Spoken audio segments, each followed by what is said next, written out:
Dulu-dulu punya cerita. Sebab itu, kita tak boleh memadamkan sejarah bahawa Portugis, Belanda, Inggeris datang kerana nak agama.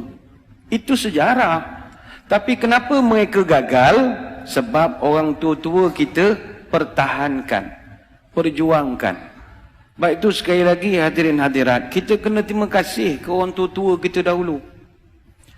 24 Ogos tahun 1511, ketika Portugis masuk ke Melaka, dia jajah Melaka selama 130 tahun, bukan sekejap. Bukannya sebulan dua, bukan 5 tahun, 130 tahun.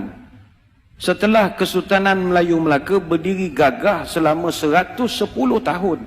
Kuat dah, kita baru 62 tahun, jangan act lah. Jangan act sangat. Melaka yang sebegitu gagah 110 tahun tombang dengan Portugis, dijajah pula 130 tahun. Tapi adakah orang tua-tua kita ketika Portugis menjajah itu mereka pakat tidur beramai-ramai? Adakah mereka perangai macam kita main telefon siang malam pagi petang? Tidak. Orang tua-tua dulu tak pernah tidur. Tahun 1521 kita ucap terima kasih saudara-saudara kita dari utara Sumatera Utara, khususnya di Aceh, yang bertali arus membantu menyerang Portugis daripada Aceh. Tahun 1521, Sultan Ali Muhayyad Shah, Sultan Aceh pertama, dia serang Melaka. Serang tapi tak menang sebab Portugis ni kuat ketika itu. Datang pula Sultan Alauddin Al-Qahar, Sultan Aceh yang ketiga. Dia serang Melaka 3 kali. 1537 dia serang, kalah. 1547 dia serang guna kapal, pun kalah.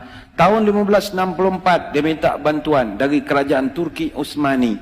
Semasa itu kerajaan Turki Utsmani diperintah oleh Sultan Sulaiman yang merupakan Sultan Turki Utsmaniyah yang ke-10, minta tolong tapi gagal. Adakah Portugis terlampau kuat? Tidak juga. Portugis tak kuat. Tapi di kalangan orang Melaka ketika itu seronok kerja dengan Portugis. Jadi dia orang dah dapat gaji, ada allowance, ada pangkat, ada apa. Dia orang pula mempertahankan Portugis siang malam pagi petang. Jadi Portugis main wayang sajalah. Orang-orang kita yang berlawan sesama kita. Kemudian Sultan Ali Riayat Shah, Sultan Aceh yang ke-9, serang Melaka 3 tahun berturut-turut. 1573, 1575, 1577. Tapi tak menang, pembelot ramai. Sambung balik Dik Sultan Iskandar Muda, Sultan Aceh yang ke-12. Dia serang 2 tahun, 1615 dengan 1638. Hasil daripada serangan demi serangan bertali arus, akhirnya Portugis lemah. 1641, Belanda datang. Bila Belanda datang, orang Aceh dah penat dah menolong. Orang tempatan masih lagi seronok dengan baju uniform, dapat apa, komen seronok, dapat jadi pegawai kerajaan, jadi orang pencen. Tak ada dia berjuang melawan Belanda dah. Belanda datang tahun 1641, kita ucap terima kasih lah kepada saudara-saudara kita dari Makassar, Bugis. Orang Bugis yang banyak menolong kita.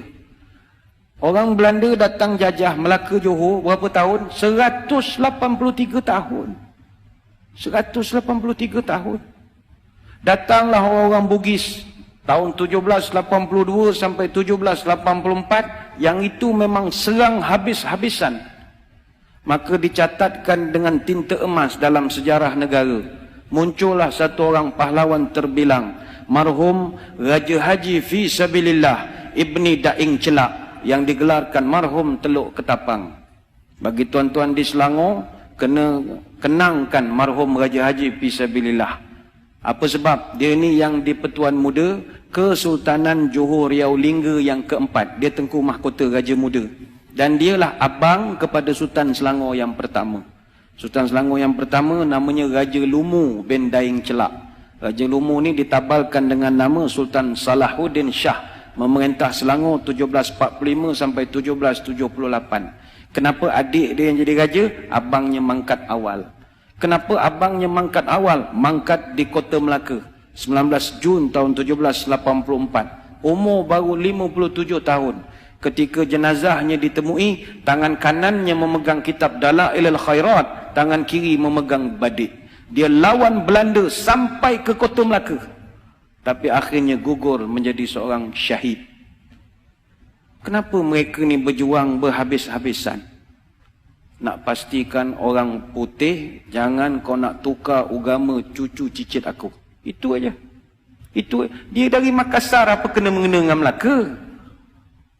Ukhuwah Islamiyah. 1786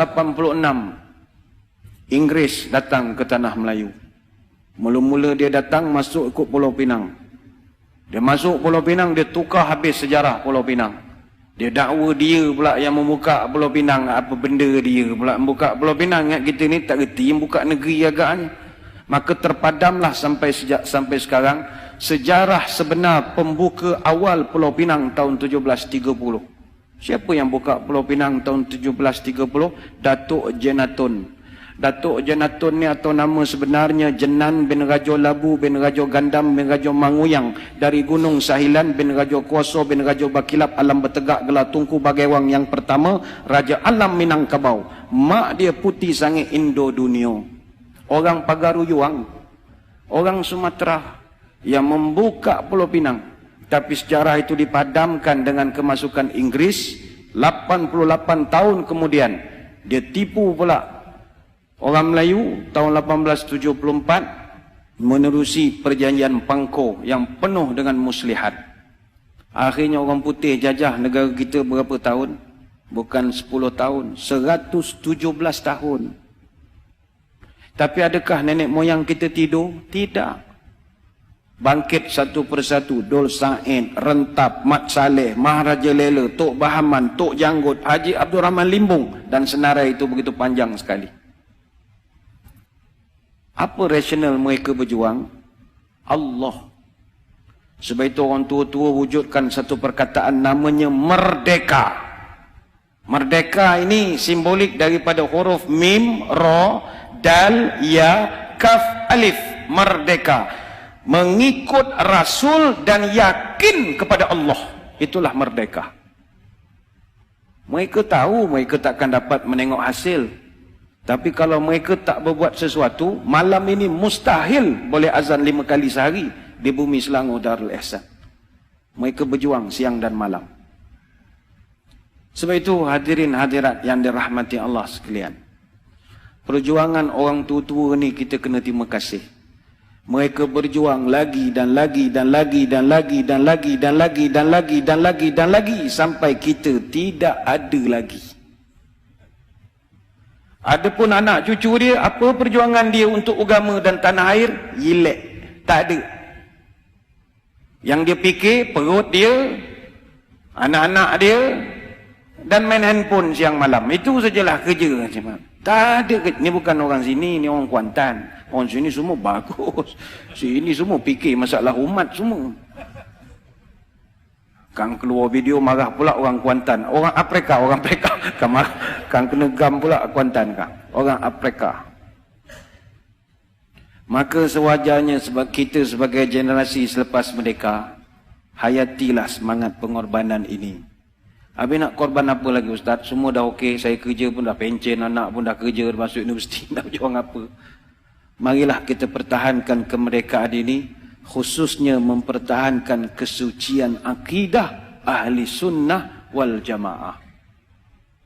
Sekarang ini zaman cabaran kita gugat akidah. Itu lain. Kalau dulu orang nak cabut akidah, kalau sekarang ini dia goyangkan akidah. Inilah perkara yang pernah disebut oleh baginda Nabi SAW. Badiru bi'amal fitanan qaqtita'il lail muzlim.